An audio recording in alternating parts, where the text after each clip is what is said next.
अवधूत चिंतन श्री गुरुदेव दत्त. श्री स्वामी समर्थ. सर्व स्वामी भक्तांना आजचा दिवस सुखाचा आणि समाधानाचा जाओ. तुम्हा सर्वांचे स्वामी कृपा लाईव्ह चॅनलवर खूप खूप स्वागत. श्रोते हो, आपण श्रवण करत आहात श्री स्वामी चरित्र सारामृत या पवित्र ग्रंथातील अध्यायांचे मराठी अनुवाद. स्वामी भक्त हो, आपणा सर्वांना स्वामी अनुभवाची प्रचिती किंवा महती माहीतच आहे. जे कोणी निष्ठावंत अगदी भक्तीने, भावाने आणि मनातून दृढ श्रद्धा ठेवून स्वामींची भक्ती करतात, अखंड त्यांचे नामस्मरण करतात, त्यांना प्रचिती नक्कीच येते. आणि असे खूप भक्त आहेत ज्यांना स्वामींच्या कृपेचे अनुभव आलेले आहेत. परंतु जे कोणी दांभिक भक्ती करतात, भक्तीचा खोटा दिखावा करतात, त्यांना योग्य वेळी स्वामी दंडही देतात. याचाच संदर्भ घेऊन आजचा हा 6वा अध्याय आहे. आजच्या ह्या 6व्या अध्यायामधून तुम्हाला माहिती होऊन जाईल की पैशाने भक्ती विकत घेता येत नाही. देव किंवा स्वामी हे फक्त भक्तीचे भुकेले असतात. त्यांना तुम्ही धन, संपत्ती किंवा पैशांचे मोह दाखवून अजिबात विकत घेऊ शकत नाहीत. स्वामी भक्तांनो, चला तर सुरुवात करूयात श्री स्वामी चरित्र सारामृतातील 6व्या अध्यायाला. सर्वप्रथम श्री गणेशांना वंदन करूयात. श्री गणेशाय नमः.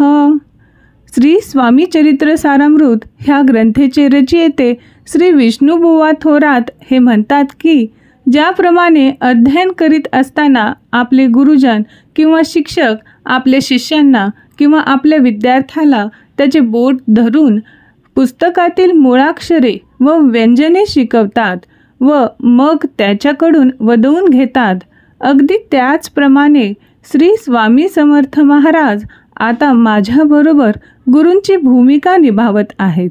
मी एक अज्ञानी व मतिमंद असून सुद्धा त्यांचे चरित्र तेच माझ्याकडून लिहून घेत आहेत. हाच तर त्यांचा मोठेपणा आहे. मी तर एक हीनबुद्धी असलेला एक मतिमंद व्यक्ती आहे.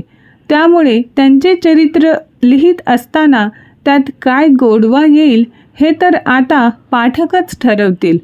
हे सांगून आता मागील उरलेली कथा ते पुढे सांगतात. ज्यावेळी श्री स्वामी समर्थ महाराज श्री चोळप्पा यांना सांगतात की बडोद्याचे राजे हे स्वतः खूप अभिमानी तर आहेच, पण त्यांच्या मनी भक्तिभावनेचा लवलेशही नाही, तेव्हा अशा व्यक्तीच्या सानिध्यात आम्हाला जाणे योग्य वाटत नाही. श्री स्वामी समर्थ महाराजांच्या भावना श्री चोळप्पा यांनी तात्यासाहेब यांच्या कानी घातल्या. त्यांचे हे अप्रत्याशित बोलणे ऐकून तात्यासाहेब खूप निराश झाले. त्यांना आता असे वाटू लागले की आपले प्रयत्न तर आता निष्फळ होताना दिसत आहे व माझ्यावर दिलेली जबाबदारी मी पार पाडली नाही तर बडोद्याचे राजे महाराज माझ्यावर नाराज होतील. त्यांच्या मनात वाटत असलेल्या ह्या भीतीपोटी त्यांनी पुन्हा अक्कलकोट येथे धर्मकार्य व अनुष्ठाने चालू केली. श्री गुरुचरित्र ग्रंथावरील सप्ताह पारायण ब्राह्मणांच्या साहाय्याने आयोजित केले गेले व जेवणावळ पण उठविल्यात. तसेच दानधर्म सुरू केले. शेवटी त्या दांभिक भक्तीचा त्या अक्कलकोटमध्ये काहीच परिणाम झाला नाही. बरेच दिवस निघून गेले, पण आपले कार्य मात्र यशस्वी होत नाही. हे बघून तात्यासाहेबांनी श्री स्वामी समर्थ महाराज यांच्याबरोबर खोटे बोलून त्यांना मेण्यात बसून पळून नेण्याचा प्रयत्न केला. रस्त्याने जाताना अर्ध्यातच कळपगावच्या जवळ महाराजांना ही गोष्ट कळली. तेव्हा श्री स्वामी महाराज त्या मेण्यातून केव्हा उतरले हे तात्यांना कळलेच नाही व महाराज थेट अक्कलकोट येथे पोहोचले. शेवटी तात्यासाहेब यांना ह्या सर्व गोष्टींचा कंटाळा येऊन ते परत बडोद्याला वापस गेले. ह्या सर्व घटना ऐकून बडोद्याचे राजे श्री मल्हारराव खूप संतापले व त्यांनी पुन्हा राजदरबारात एक सभा बोलावली. त्यात सांगितले की जो कोणी पुन्हा श्री स्वामी समर्थ महाराज यांना बडोद्याला राजदरबारात हजर करील त्याला खूप मोठी जागीरदारी देण्यात येईल. श्री राजे मल्हारराव यांनी घोषित केलेल्या बक्षिसाचा प्रभाव त्यांच्या दरबारातील यशवंतराव या मराठा उमरावास पडला व त्यांनी हे आवाहन स्वीकार केले. त्याप्रमाणे यशवंतराव उमराव उचित द्रव्य, अलंकार, वस्त्र व अनेक प्रकारची आभूषणे घेऊन अक्कलकोटला जाण्यास निघाला. हे सर्व अलंकार व आभूषणे जेव्हा यशवंतराव मराठा उमराव याने महाराजांना देण्याचा प्रयत्न केला, तेव्हा श्री स्वामी समर्थ महाराजांनी आपले रौद्र रूप धारण केले व ताकीद दिली की तुला आता हातकडी घालावीच लागणार आहे व त्याशिवाय आता दुसरा कोणताही पर्याय दिसत नाही. जेव्हा त्याने महाराजांचे हे रूप बघितले, तेव्हा तो आपल्या जागीच लटलटा कापू लागला. शेवटी बडोद्यावरून निरोप आला की त्याने तात्काळ वापस यावे. त्याप्रमाणे तेथील कार्य सोडून उमराव लागलीच बडोद्याला परतला.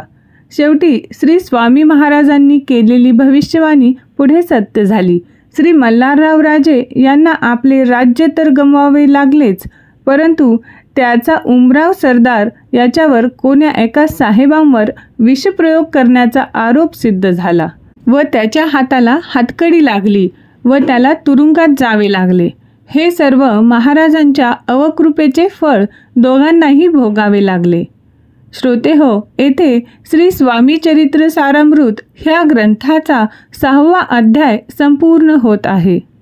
स्वामी भक्तांनो, पाहिलत ना, पैशाने किंवा धनसंपत्तीने स्वामींची कृपा विकत घेता येत नाही. स्वामींना प्रिय आहे तर ते भक्तांची भक्ती, श्रद्धा आणि निष्ठा. तुम्ही देखील अगदी निस्वार्थ मनाने आणि चांगले कर्म करत स्वामींची भक्ती करा. बघा, तुम्हाला लवकरच स्वामींची कृपा मिळेल आणि अनुभव किंवा प्रचिती लवकरच भेटेल. स्वामी भक्तांनो, तुम्हाला जर श्री स्वामी चरित्र सारामृत या ग्रंथातील 6व्या अध्यायाचे मराठी अनुवाद आवडले असेल तर कृपया व्हिडिओला लाईक करा आणि कमेंट बॉक्समध्ये श्री स्वामी समर्थ लिहा. आणि जर तुम्ही चॅनलवर अजून नवीन असाल तर कृपया चॅनलला सबस्क्राईब करा आणि त्यापुढील बेल आयकॉनला प्रेस करायला विसरू नका, जेणेकरून पुढील अध्यायाचे नोटिफिकेशन तुम्हाला लवकरच भेटेल. चला तर मग भेटूया पुढच्या व्हिडिओमध्ये पुढील अध्यायाच्या म्हणजे 7व्या अध्यायाच्या मराठी अनुवादासह. तोपर्यंत सर्वांना श्री स्वामी समर्थ. जय जय स्वामी समर्थ.